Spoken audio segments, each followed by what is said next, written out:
Este vídeo baseia-se no testemunho dado por séniores com intervenção direta nos ecossistemas de Mértola ou Serpa, a jovens da Escola Profissional Alçude. É um projeto interdisciplinar e intergeracional que pretende valorizar as boas práticas de conservação ambiental, de mitigação das alterações climáticas e o conhecimento sobre o património local que os séniores protagonizam. Visa contribuir para a concretização dos Objetivos 11, 12 e 13 da Agenda Mundial de Desenvolvimento Sustentável 2030, definida pela ONU.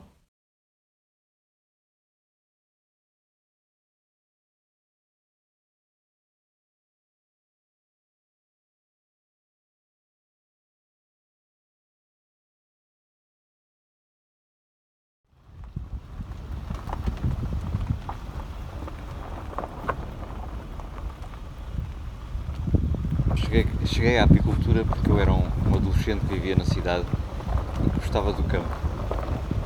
E plantava alface em vasos, via passarinhos com os binóculos e sonhava um dia viver no campo, imagine-se.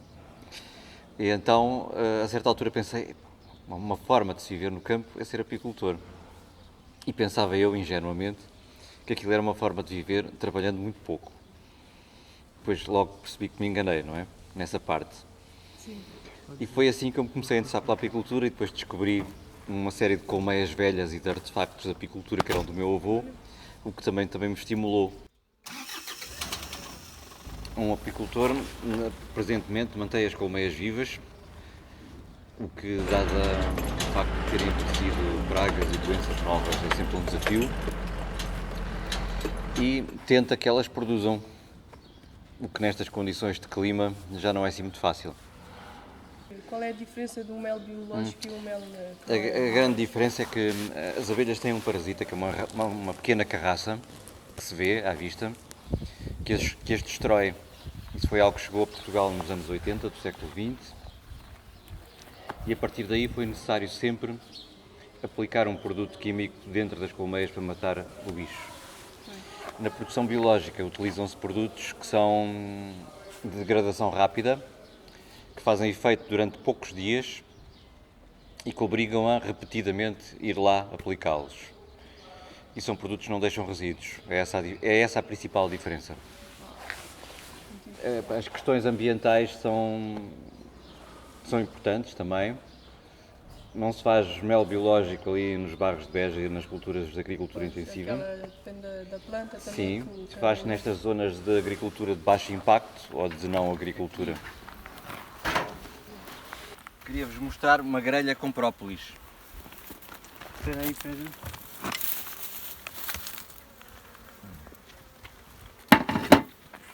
Estás a ver?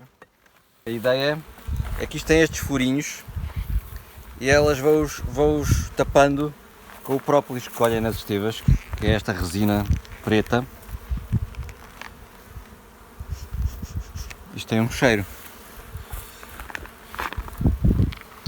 Aliás, eu agora tenho de voltar a pôr aqui componentes noutra posição. Portanto, isto está cheio. Aqui em baixo é onde a rainha faz a criação. E aqui chamam-se isto as alças, estes compartimentos, que é o que elas vão encher de mel. Eu, quando me lembrei de ser apicultor, vivia em Lisboa. E havia uma associação, que ainda existe, que é a Sociedade dos Apicultores de Portugal, que tinha uns cursos. Eram uns cursos teóricos, mas também com uma componente prática. E um dos formadores desse curso, eu tinha aqui 20 anos, 21, por aí, tinha as abelhas aqui em Mértola, coincidência, que era o Sr. Lionel Belchior, que ainda existe como apicultor, embora já seja um homem de 80 e tal anos. E era um apicultor competentíssimo e que sabia muitíssimo. E que marcava também uma diferença em relação aos apicultores aqui da zona, que tinha um conhecimento enorme. Então fiz esse curso pequeno, comprei uma colmeia ou duas, cheguei a ter 2 colmeias na varanda em Lisboa. Para terror dos meus vizinhos. Eu via a minha vizinha de baixo às vezes ali com o spray do dum-dum. E foi assim que eu comecei. E depois eu tinha uma quinta que era dos meus avós em Évora e pus lá umas colmeias. E foi assim que comecei a fazer. Depois arranjei trabalho, tive um emprego, trabalhava nos Correios e todo o dinheirinho eu aplicava a comprar colmeias. E depois às tantas já tinha 20 colmeias ou 30 e corria a Lisboa com um cesto de verga a vender frascos de mel porta a porta. Batia a porta nos escritórios e não sei o quê, todos, acho que corria as ruas todas de Lisboa com um cesto a vender frascos de mel.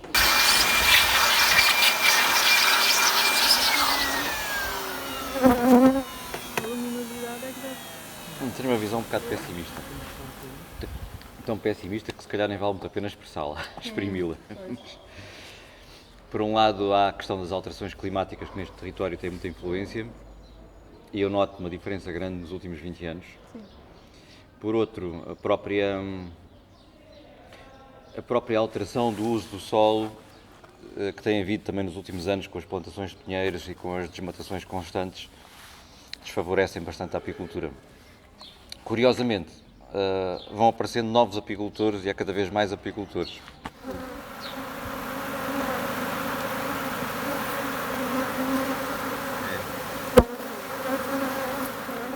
Acho mais bonito trabalharmos com a natureza, aprendermos a olhar para a natureza e a ouvir o que ela nos diz.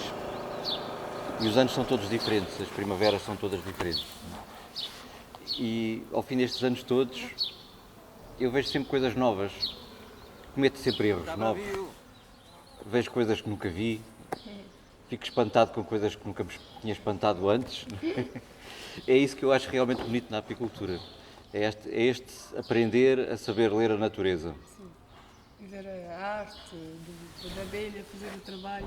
Sim. E estou sempre a constatar que elas percebem muito mais disto do que nós, mas muito. Parece. Fazem o trabalho. Sim, não, e percebem os sinais do tempo, do clima, da evolução de como é que vai ser a estação, percebem essas coisas todas. E nós somos sempre os últimos a perceber. Ao fim destes anos todos, eu sou sempre o último a perceber.